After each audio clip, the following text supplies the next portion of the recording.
I never thought I'd be writing this, but here I am, pouring my heart out to strangers on the internet. My name is Todd, 28F, and I have an identical twin sister named Stacy, 28F. Our story is complicated, filled with love, rivalry, and now betrayal. Growing up, Stacy and I were inseparable. We were born just minutes apart, with me being the older twin by a mere 3 minutes. Our parents, John, 58M, and Maria, 56F, always joked that we were one soul split into 2 bodies. We shared everything: clothes, toys, friends, and even our first words. Our childhood was idyllic, filled with laughter and the kind of unconditional love only twins can understand. We lived in a small town in Ohio, where everyone knew us as the twins. Our parents ran a small bakery, and Stacy and I spent countless hours there after school, helping to knead dough and frost cupcakes.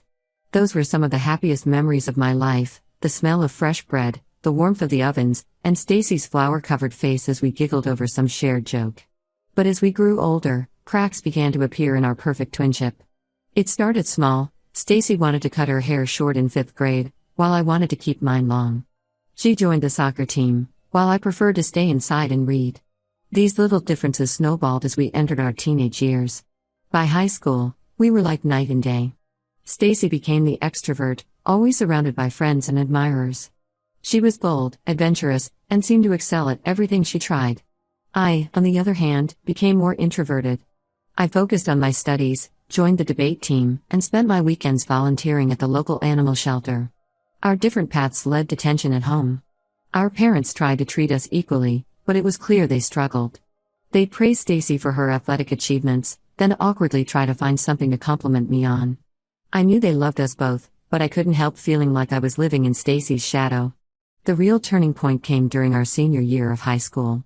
Stacy was nominated for prom queen, while I was passed over for valedictorian despite having the highest GPA. I was devastated, and for the first time, I felt real resentment towards my twin. The night of the prom, I faked being sick and stayed home. Stacy went on to win prom queen, and I spent the night crying in my room, feeling like I'd lost not just an award, but my identity as well.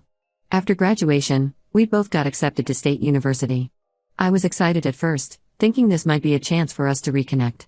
But Stacy had other plans. She joined a sorority and quickly became one of the most popular girls on campus. I threw myself into my studies, determined to carve out my own path. It was during my junior year that I met Herman, 29M. We were paired up for a project in our advanced economics class. Herman was everything I'd ever wanted in a partner: intelligent, kind, and with a quirky sense of humor that matched my own. We started spending more time together, studying late into the night and grabbing coffee between classes. I knew I was falling for Herman, but I was hesitant to act on my feelings. Years of living in Stacy's shadow had left me with little confidence. But one night, at a campus party I'd reluctantly attended, I saw Herman across the room. Maybe it was the 2 glasses of wine I'd had, or maybe it was just years of pent-up desire to step out of Stacy's shadow, but I found the courage to approach him. We talked for hours that night, about everything from our childhood dreams to our fears for the future. As the party wound down, Herman leaned in and kissed me. It was magical, like something out of a movie. We started dating soon after. What I didn't know was that Stacy had also noticed Herman. She'd seen us together at the party and, according to her friends, had been furious. I found out later that she'd had a crush on Herman for months but had never acted on it. When Stacy found out Herman and I were dating, she exploded. She accused me of stealing him from her, of always taking what she wanted. I tried to reason with her, reminding her that she'd never even spoken to Herman, but she wouldn't listen. She started spreading rumors about me around campus, telling people I was a backstabber and a terrible sister. Our relationship, already strained, completely fell apart. We stopped speaking entirely. Even when we were home for holidays, we'd avoid each other, making our parents' lives miserable as they tried to mediate between us. After graduation, Herman and I moved to Chicago for work. Stacy stayed in our hometown, taking over our parents' bakery. Years passed, and Stacy and I remained estranged. I tried to reach out a few times, sending birthday cards or Christmas gifts, but they always came back unopened. 5 years after graduation, Herman proposed to me during a surprise trip to Paris. It was everything I'd ever dreamed of: a candlelit dinner, the Eiffel Tower sparkling in the background, and the man I loved on one knee. I said yes without hesitation. As we started planning our wedding, I couldn't help but think about Stacy. Despite everything that had happened, she was still my twin sister. I missed her, missed the bond we used to have. After much deliberation, I decided to extend an olive branch and invite her to the wedding. I sent the invitation with a handwritten note, explaining how much I missed her and how I hoped we could start to rebuild our relationship. Weeks passed with no response, and I began to lose hope. But then, a month before the wedding, I received a call from Stacy. She apologized for her behavior in college and said she regretted letting a guy come between us. She asked if she could not only attend the wedding but help with the preparations. I was cautiously optimistic, hoping this could be a chance for us to repair our broken relationship. The weeks leading up to the wedding were a whirlwind of activity. Stacy and I started talking more, sharing details about our lives that we'd missed over the years. It felt good, like we were finally finding our way back to each other. The day before the wedding, Stacy asked to speak with me privately. We went to my childhood bedroom, which was still decorated with posters and photos from our teenage years. Stacy broke down in tears, apologizing again for her past behavior. She said she'd been jealous and insecure, always feeling like she was competing with me. I was touched by her sincerity and forgave her. We hugged and cried together, feeling like we were finally reconnecting after all these years. On the morning of the wedding, I woke up feeling excited and nervous. As I was getting ready, Stacy offered to go pick up my bouquet from the florist. I thought nothing of it and thanked her for the help. Hours passed, and Stacy didn't return. I started to panic. The ceremony was supposed to start in less than an hour, and I had no bouquet and no twin sister. I tried calling her phone, but it went straight to voicemail. That's when I noticed something was missing from my room, my wedding dress. Reality hit me hard. Stacy hadn't changed at all. Her apology, her offer to help, it was all part of an elaborate plan. She had stolen my wedding dress and disappeared, leaving me with nothing to wear on my wedding day. I broke down crying, feeling betrayed and humiliated. How could I have been so naive? How could I face Herman and all our guests? As I sat there, surrounded by bridesmaids trying to comfort me, I realized this was more than just about a ruined wedding. This was about years of rivalry, jealousy, and unresolved issues between Stacy and me.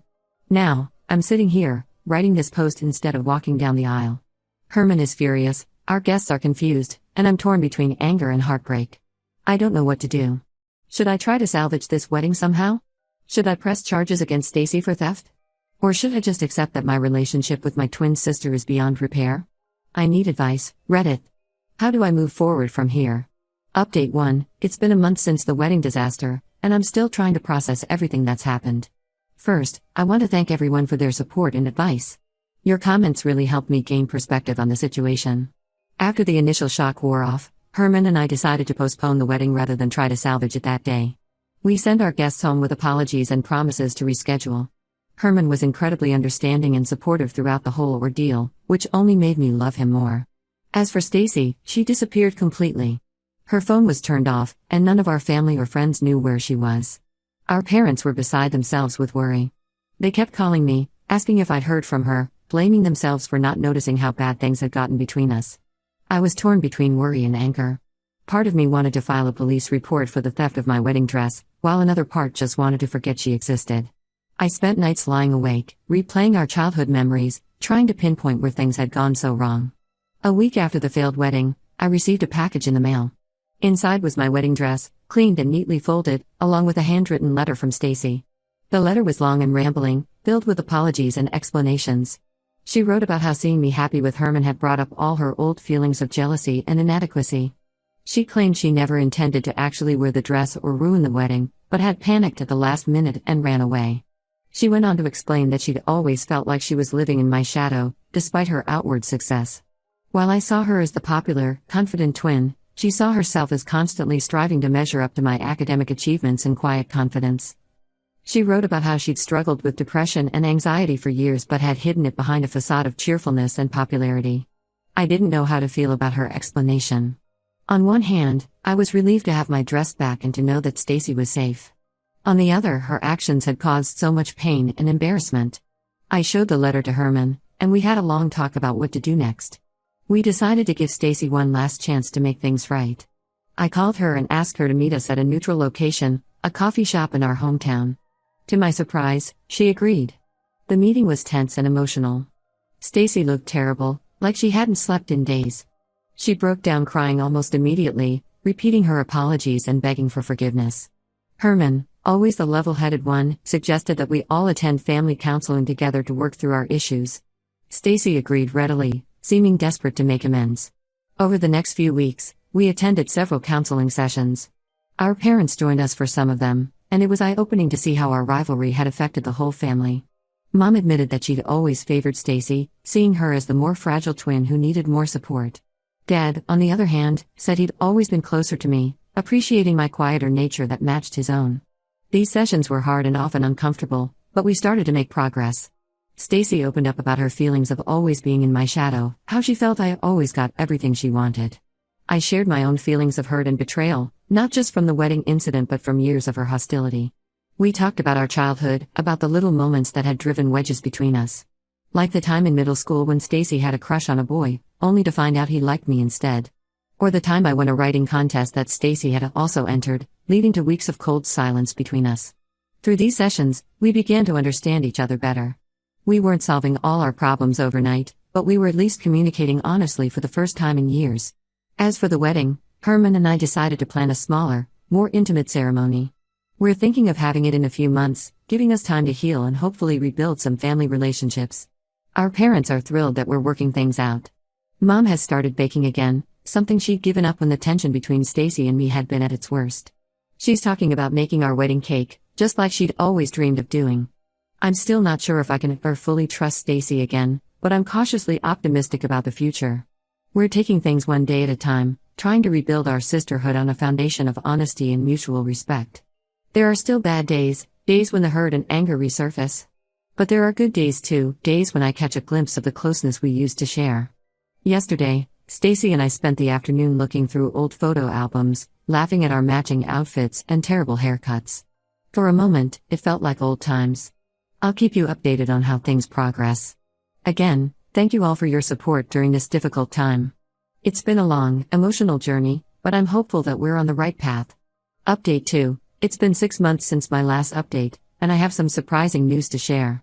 Our family counseling sessions continued, and slowly but surely, Stacy and I started to rebuild our relationship.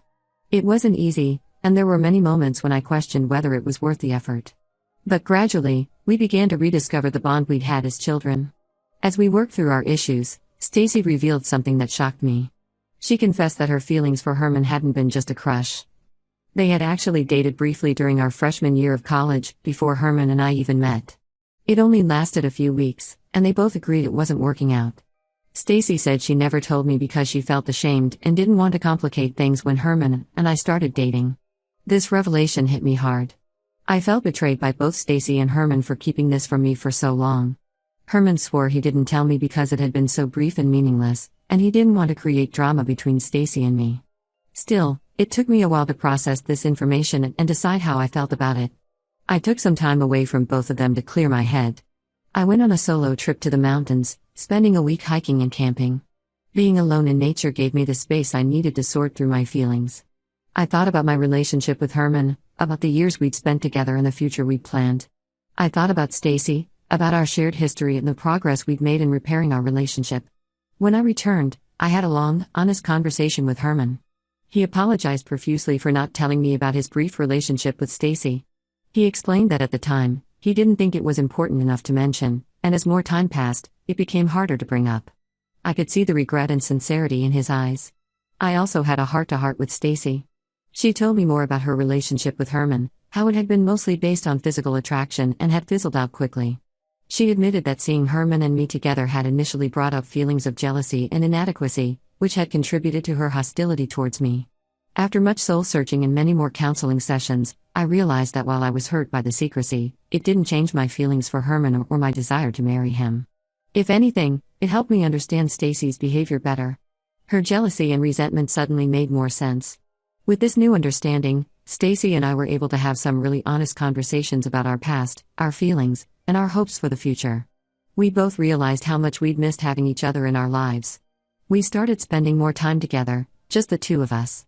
We took a cooking class, something we'd always talked about doing as kids but never got around to.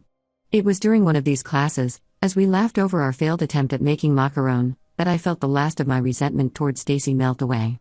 As for the wedding, Herman and I finally set a new date. It's going to be a small ceremony in our favorite park, with just our closest friends and family. And yes, Stacy will be there, as my maid of honor. When I asked her, she burst into tears and hugged me so tightly I could barely breathe. It felt like coming home. I know some people might think I'm crazy for forgiving her after what she did, but I truly believe we've both grown and changed. We're not the Stacy people we were 6 months ago, let alone in college. We're adults now, capable of acknowledging our mistakes and working to be better. Of course, trust is still a work in progress. But I'm hopeful for our future as sisters and friends. Life is too short to hold on to grudges, especially against your twin. We've started a new tradition of having weekly sister dates, where we try new restaurants or just hang out and talk. It's been wonderful rediscovering each other as adults. The wedding is in 2 weeks, and I'm both excited and nervous. But this time, I know Stacy will be by my side, supporting me, just like she should have been all along. Our parents are over the moon, thrilled to see their daughters reunited. Mom's been busy baking up a storm, determined to make the perfect wedding cake. I'll update you all after the wedding. Wish us luck. Update 3. The wedding day finally arrived, and I'm happy to report that it went off without a hitch. It was a beautiful, sunny day in the park, and everything felt perfect. Stacy was true to her word and was an amazing maid of honor. She helped me get ready, calming my nerves and making sure everything was perfect. As we stood together in front of the mirror, both of us in our dresses, I was struck by how right it felt to have her there with me. The ceremony was beautiful in its simplicity. Herman and I exchanged our vows under a canopy of trees, surrounded by our closest friends and family. As I looked into his eyes, I knew I was making the right decision. All the drama and pain of the past year melted away, replaced by love and hope for our future together. Stacy stood beside me throughout the ceremony, holding my bouquet and discreetly passing me tissues when I got teary-eyed during the vows. When it came time for the ring exchange, she handed them over with a warm smile and a gentle squeeze of my hand. The reception was small but joyful. Our parents beamed with pride, looking happier than I'd seen them in years. Mom's wedding cake was a masterpiece, a 3-tiered creation decorated with intricate sugar flowers that looked almost too beautiful to eat. One of the most touching moments came during the speeches. Stacy stood up to give her maid of honor toast, and I held my breath, not quite sure what to expect. But her words were heartfelt and moving. She spoke about our childhood, the good times and the bad, and how grateful she was for this second chance at being sisters. There wasn't a dry eye in the house by the time she finished. Herman and I had our first dance to the Stacy song our parents danced to at their wedding, a tribute to the enduring nature of love.